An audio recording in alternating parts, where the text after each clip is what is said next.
In 1985, 8-year-old John Bennett is a friendless only child living in Norwood, Massachusetts, a suburb of Boston. Young John in excitement opens up his Christmas presents. He wishes for his new Christmas gift, a jumbo teddy bear named Ted, to come to life and become his best friend. The wish coincides with a shooting star and comes true. The next day John is shocked to see Ted alive and talking. Soon word spreads and Ted briefly becomes a celebrity. And now 35 years old John and Ted, who is now a little afraid, are still living in Boston, and are still staunch companions enjoying a hedonistic life. John was late to work one morning because he had been sitting on the couch all morning with Ted getting high. John is stoned and Ted offers him a ride to work. Ted, who isn't a great driver, hits a parked car at John's workplace. John is queried by his superior, Thomas, for his consistent lack of punctuality. He apologizes and says that it wasn't his fault. John wasn't expecting Thomas to ask what he meant and they both end up confused. Thomas advises John that all he should do is not fuck up, and he could be manager when he's gone next month. John promises to be more responsible. John asks his co-workers for advice on a nice restaurant at work as it is his 4th anniversary with his girlfriend, Lori, tonight. John is dating Lori Collins, whom he met at a dance club. As their 4th anniversary approaches, Lori hopes to marry John, but feels he cannot move forward in life with Ted around. This is a 2012 American comedy film, Ted.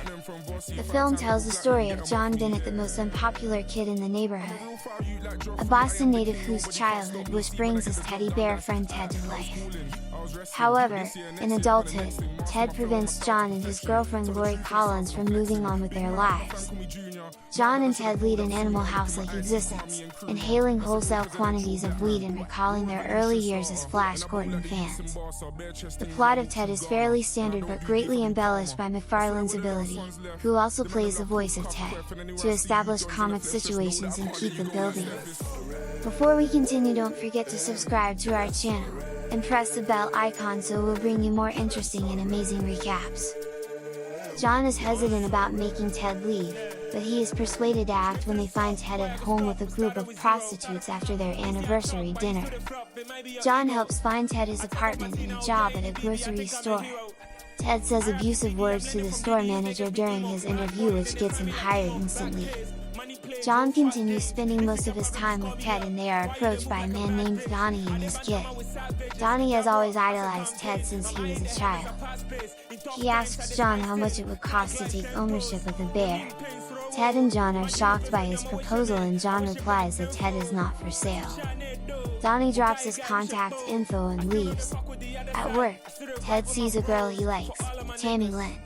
Ted wishes to do her a dirty fuse, and he uses funny and naughty gestures to let her know this.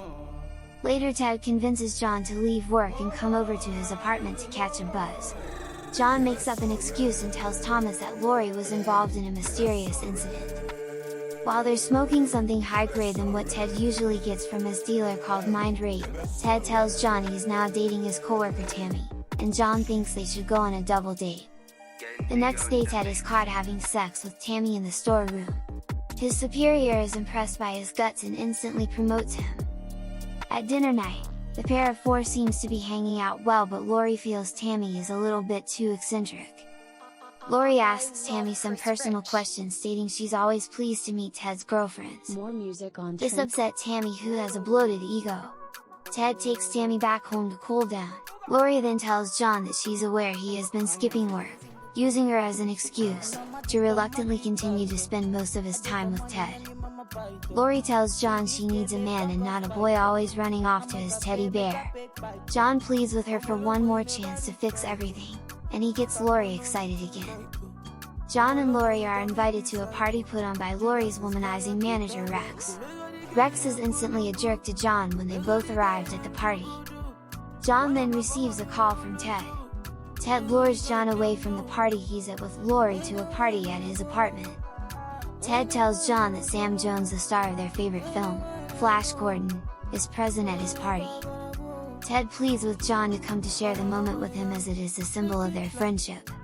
John rushes to Ted's apartment. He's starstruck when he meets Sam, and although he had initially planned on spending only a few minutes before going back, he gets caught up in the occasion.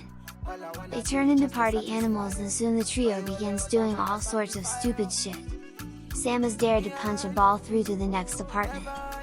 Ted's Asian neighbor storms into the party angrily, and when Sam learns his name is Wang Mi, he begins a fight. Ted soon finds himself in an enclosed match with Wang Mi's enraged duck. Lori comes to find John at Ted's apartment and tearfully breaks up with him. A furious John blames Ted for ruining his relationship with Lori and disowns him. Rex is aware that Lori has now broken up with John, so he asks her out to a concert. Lori, at first reluctant, finally agrees when Rex pleads for the chance, to show he's not the asshole she thinks he is. Ted comes to see John and he tells him he has seen Rex pick Lori up from her apartment. John refuses to believe Ted and instead pushes him out. Ted then tells John he needs to stop blaming him for his problems and take responsibility for what goes on in his life. The pair begin a violent brawl in John's hotel room. It would appear Ted feels no pain and would end up gaining the upper hand in the fight. Ted pulls out an antenna and whops John's butt. John defends himself by kicking Ted, resulting in John being crushed by a television. Now exhausted, Ted and John manage to reconcile. To repair John's relationship with Lori, Ted arranges for an old lover, singer Norah Jones, to help by having John express his love for Lori with a song during the concert that Lori and Rex attend. He does an off-key rendition of the Octopussy theme song, All Time High, and is booed off stage. Lori is touched by the attempt and returns to her apartment, where Ted confesses to his role in John's relapse and offers to leave them alone forever if she talks to John. Lori is persuaded, but Ted is kidnapped by Donnie. When Donnie takes Ted to his house, Ted realizes that he had been stalked by Danny for a very long time. Donnie wishes to make Ted into his brutish son Robert's new toy. Donnie takes Ted to Robert's room for what he termed Robert's play hour. Ted also finds out that Donnie can be quite unstable mentally. Donnie explains to Ted how he has always idolized him since when he was a child, but his dad said no to him when he requested a magical teddy bear. Ted would eventually get his ears ripped out by Robert for swearing. Ted attempts to escape but manages to reach a phone to contact John, but is immediately recaptured by Donnie and Robert. Realizing that Ted is in danger, John calls the police, telling them some guy took his teddy bear. Well, it's not hard to guess how the conversation turned out. Then John and Lori locate Donnie's residence and track him in an ensuing chase to rescue Ted. The chase leads to Fenway Park, where John punches Robert, knocking him out, but during the chase, Ted is damaged and falls onto the field, ripped entirely in half. It appears that Ted is stuffed with cotton wool. A police car arrives, forcing Donnie to flee. John and Lori gather Ted's stuffing and Ted relays his wish that John should be happy with Lori before the magic in Ted fades away, making him a normal teddy bear again. Unwilling to lose Ted, a distraught John and Lori rush back to her apartment and unsuccessfully attempt to repair Ted. Lori does her best to console Johnny. Feeling sad about her part in the incident, Lori makes a wish on a shooting star while John is asleep. And she wished for her life back. Morning, Ted is revived as a result of Lori's wish and reunites with John and Lori, encouraging them to resume their relationship. John then finally proposes to Lori and she accepts. Sometime later, John and Lori are married, with Sam Jones as the presiding minister, and Ted comfortably accepts having a life of his own, as he and Tammy Lynn continue their love affair. Sam Jones attempts to restart his career and moves into a studio apartment with Brandon Routh, who starred in the god-awful Superman movie. Rex gives up his pursuit of Lori, falls into a deep depression, and dies of Lou Gehrig's disease. Donnie gets arrested by the Boston Police Department for kidnapping Ted, but the charges are dropped because the situation was not realistic. Robert hires a personal trainer, loses a significant amount of weight, and goes on to become Taylor Lautner. You're welcome to share your thoughts on this movie in the comments section below. Subscribe to my channel for more movie recaps like this one, and I'll see you in the next video. Stay well, thanks.